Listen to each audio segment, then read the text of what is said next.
ఇది రెండో బడ్జెట్. సంవత్సరము అయింది దాదాపు కొత్త ప్రభుత్వం, కూటమి ప్రభుత్వం ఏర్పడి. అస్తమానము నెగిటివ్ గా ఎందుకు అని ప్రజలు మీకు తీర్పిచ్చినారు. మేము శిరస వంచి మేమందరం కూడా స్వీకరిస్తా ఉన్నాము. మరి మీరు పాజిటివ్ నోట్ లో పోకుండా అస్తమానము నెగిటివ్ నోట్ ఎందుకు అని, అదేదో మనం పూజ మొదలు పెట్టినప్పుడు ఓం భూర్భత్సు అని ఎట్లయితే శ్లోకం మొదలు పెడతామో గత ప్రభుత్వం, ఎందుకంటే ఇంకెందుకు గత ప్రభుత్వం అయిపోయింది, ఇంకా మీరు ఉండారు 1 year అయింది. ఈరోజు లెక్క పెడితే గత ప్రభుత్వం అని 25 సార్లు ప్రసంగంలో 25 సార్లు గత ప్రభుత్వము, మరి విధ్వంసము, అరాచకము ఇటువంటివన్నీ కలిసి ఒక 10 సార్లు, అంటే 35 సార్లు. ఎందుకండి?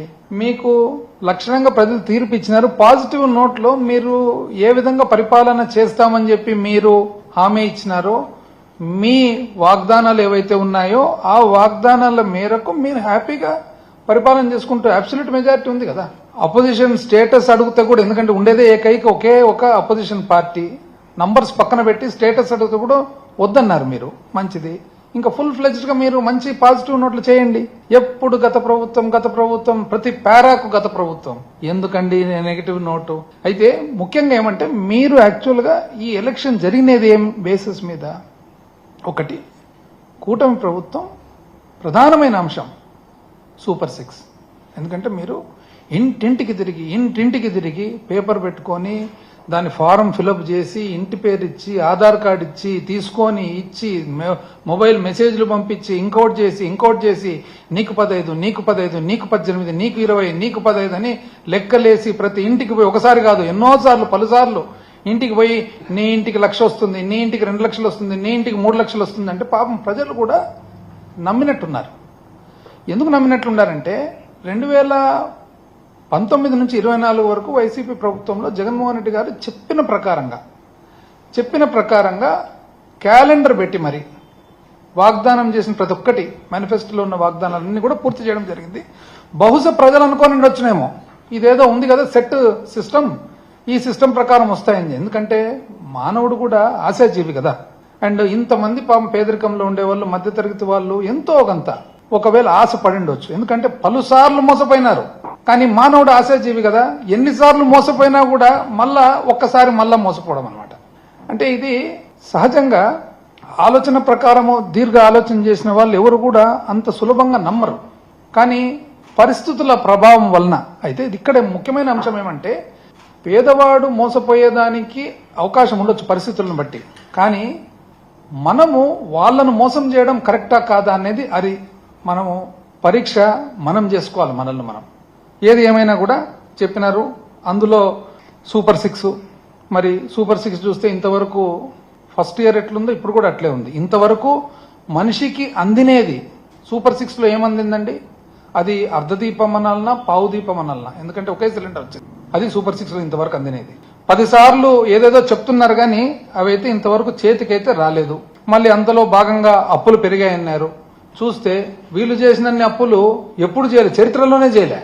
ఒకే సంవత్సరం 1,00,000 చిల్లర కోట్ల అప్పు చరిత్రలో ఎక్కడ జరగలే. మరి జీతాలు ఇది కూడా చెప్పినారండి, ఏమని అసలు జీతాలు లేని పరిస్థితి అని. 19 అంటే ఆర్థిక శాఖ మంత్రి గారు, ముఖ్యమంత్రి గారు చంద్రబాబు నాయుడు గారు ఎప్పుడు పీఠం ఎక్కినా కూడా జీతాలు లేని పరిస్థితి ఉంటుంది. ఉదాహరణకు 1995 అన్నాడు. నాకు తెలిసి 95లో సర్ప్లస్, ఆంధ్రప్రదేశ్ రాష్ట్రం ఉమ్మడి రాష్ట్రం సర్ప్లస్ బడ్జెట్.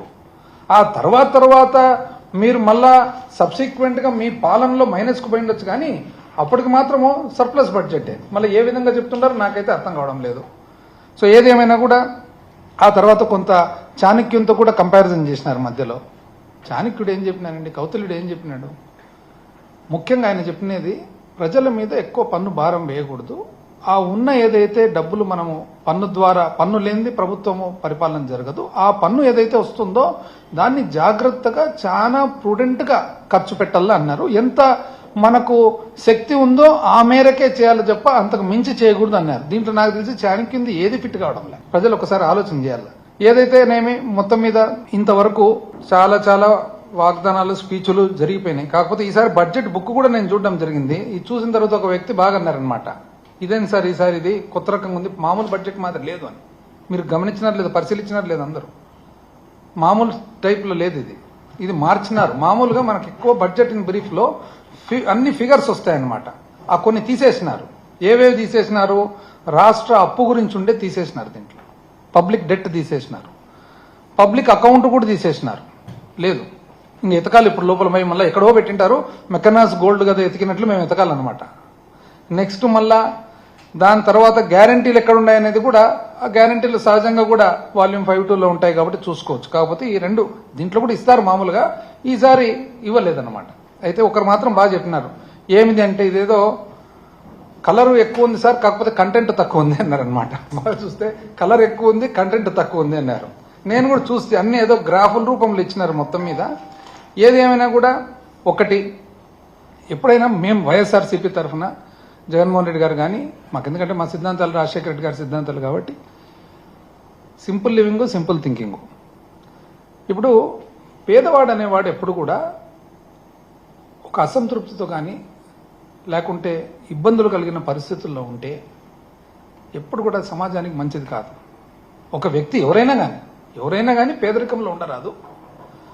పేదరికంలో ఉన్న వ్యక్తి కూడా కొన్ని పరిస్థితుల వలన పేదరికంలో ఉన్నా కూడా విపరీతమైన అసంతృప్తి, అసహనము ఆ విధంగా ఉంటే కానీ అది సమాజానికి చాలా డేంజర్ అన్నమాట. అది ఎట్లా ఎఫెక్ట్ కొడుతుంది? అది మధ్యతరగతి వాళ్లకు, ఉన్న వాళ్లకు, అందరికి కూడా ఎఫెక్ట్ కొడుతుంది అనమాట. కాబట్టి ఎప్పుడు కూడా పేదరిక నిర్మూలన అనేది పరిపాలనలో ఒక ప్రధానమైన బాధ్యత పాలకులకు. అందుకనే వైఎస్ రాజశేఖర రెడ్డి గారు ఎప్పుడు కూడా విద్య కానీ, వైద్యం కానీ ఇవన్నీ కూడా పేదవాళ్ళకి ఎప్పుడు కూడా ఎంత సునాయాసంగా, సులభంగా అందుబాటులోకి తేవాలనో అంత చేసేవాళ్ళు అనమాట. అంటే పూరెస్ట్ ఆఫ్ ద పూర్కు ఎంత చేసినా కూడా తక్కువే. వ్యవసాయదారులకు విద్య కానీ, వైద్యం కానీ, వ్యవసాయం కానీ ఎంత చేసినా కూడా తక్కువే. కాబట్టి వీలైనంత చేయాలనేది రాజశేఖర రెడ్డి గారి సిద్ధాంతం. మేము కూడా అదే సిద్ధాంతమే ఫాలో అవుతున్నారు. అయితే కూటమి ప్రభుత్వం మీరు గమనించినట్లయితే హేళన, అసలు మేము చేసిన గత 5 సంవత్సరాల పరిపాలన హేళన, ఒక వ్యంగ్యంగా మాట్లాడడము, ఇది ఒక వెల్ఫేర్ అనడము, అసలు ఇదేదో మీరు వేస్ట్ చేస్తున్నారు ప్రజాధనం అనడము, రకరకాలుగా అన్నట్లే ఉంటుంది, అననట్లే ఉంటుంది, రాసే విధంలో రాస్తారు, చాలా ఇంటెలిజెంట్గా, చాలా నాకుతో చేస్తారనమాట. ఏది ఏమైనా కూడా మేమైతే దానికే స్టికాన్ అయిపోయి మా ఫిలాసఫీ అంతా కూడా మధ్యవర్తులు కూడా ఉండకూడదు, డైరెక్ట్గా పోవాలి అని డీబీటీ ద్వారా చేస్తే దాన్ని కూడా హేళన చేస్తారు. మీరేమంటారంటే బటన్ అంటే డీబీటీ డైరెక్ట్గా మధ్యవర్తులు లేకుండా డైరెక్ట్గా బెనిఫిషరీకి పోయింది, అది మీరు హేళన చేస్తారు. ఏది ఏమైనా కూడా మీరు ఇంత క్రిటిసైజ్ చేసినారు కదా, మీరు ఆ రోజు క్రిటిసైజ్ చేసేటప్పుడు ఈ వెల్ఫేరు అని క్రిటిసైజ్ చేసేటప్పుడు మధ్యతరగతి వాళ్ళు కూడా వాళ్ళను కూడా మీరు ఇన్ఫ్లుయెన్స్ చేసినారు. ఎట్లా ఇన్ఫ్లుయెన్స్ చేసినారు? వీళ్ళు ఏదో పరిపాలనలో మొత్తము కంప్లీట్గా ఆ డబ్బులంతా కూడా ఉత్త పేదవాళ్ళకి పనిచేస్తున్నారు, ఏదో శాశ్వతమైన అభివృద్ధి కార్యక్రమాలు జరగడం లేదు, ఇంకోటి లేదు అని అన్నారు. వాళ్ళు కూడా కొంతవరకు ఇన్ఫ్లుయెన్స్ అయినట్లున్నారు. మళ్ళీ చివరకు ఎలక్షన్ వచ్చేటప్పటికి మీరు మా అంత మూడంతలు చెప్తారు. ఇప్పుడు వాస్తవానికి మేము చెప్పలేకనా, యాక్చువల్గా అయితే జగన్మోహన్ రెడ్డి గారి మీద, వైఎస్ఆర్ కాంగ్రెస్ పార్టీ మీద అత్యంత క్రెడిబిలిటీ ఉంది, విశ్వసనీయత ఉంది. కానీ ఎందుకు అవి చెప్పలేకపోయినామంటే ఇది చేసేదానికి వీలు పడదా, వీలు పడితేనే మనం చెప్పాలి తప్ప వీలు పడనిది చెప్పకూడదనే ఒక్క భావనతో మాత్రం, నమ్మకంతో మాత్రమే ఆగిపోయినది. లేకుంటే ఇన్ని పనులు చేసినది ఇంకో 200 చెప్పేదానికి ఏం పెద్ద, నిజం చెప్పాలంటే మీరు చెప్పేదానికంటే మా క్రెడిబిలిటీని ఎక్కువ చెప్తే నమ్మేదాన్ని. కానీ ఆ రోజు అందరూ ఏమనుకున్నారు, ఇది ఇచ్చినారు కదా, మీ అనుభవం ఉంది కదా, మీరు ఏదో చేస్తారని చెప్పి పాపం నేను ఇంతకుముందు చెప్తే కదా మానవుడు కూడా ఆశాజీవి అని చెప్పి పాపం చేసుకున్నారనమాట.